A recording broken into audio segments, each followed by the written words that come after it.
बोला बोला शंकर भगवान की।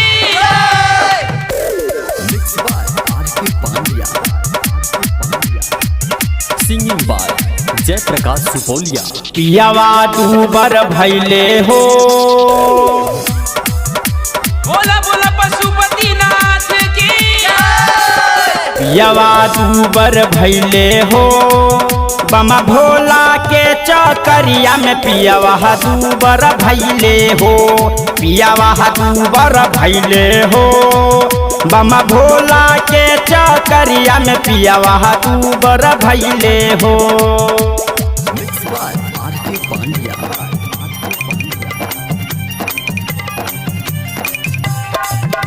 Presented by Apna recording studio.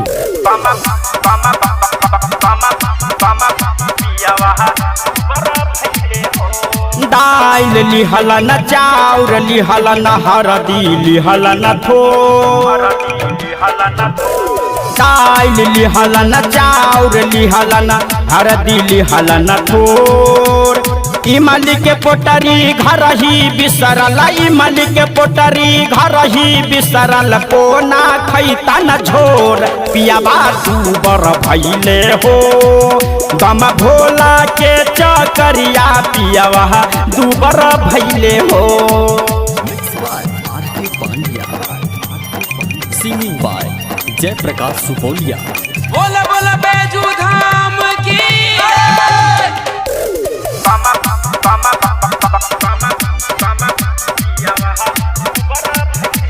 झारी गेलन कारी भेलन घर में रहलन गोर। झारी गेलन कारी भेलन घर में रहलन गोर। लाल पलंग पर सूतल रहलन, लाल पलंग पर सूतल रहलन, सुगवा ऐसन ठोर। पियावा दूबर भैले हो, बम भोला के चकरिया में पियावा दूबर भैले हो।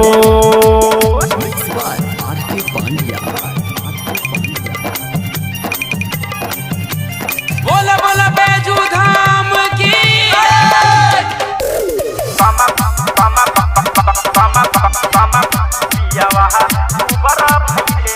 आम के डाल कोयलिया बोले, बन में बोले मोर। आम के डाल कोयलिया बोले, बन में बोले मोर।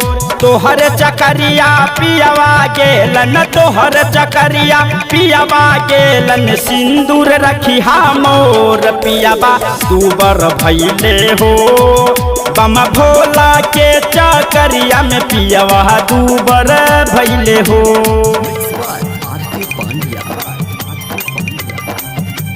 Singing by Jayprakash Supoliya. Presented by Apna recording studio.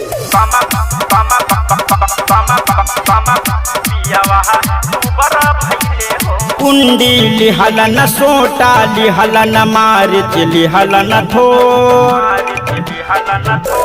कुंडी लिहलन सोटा लिहलन मारिच लिहलन थोर। सौंप के पोटरी घर ही बिसरल, सौंप के पोटरी घर ही बिसरल, कोना मचतन घन घोर। पियावा दूबर भैले हो, बम भोला के चकरिया में पियावा दूबर भैले हो। अपना रिकॉर्डिंग स्टूडियो NH57 अररिया संग्राम।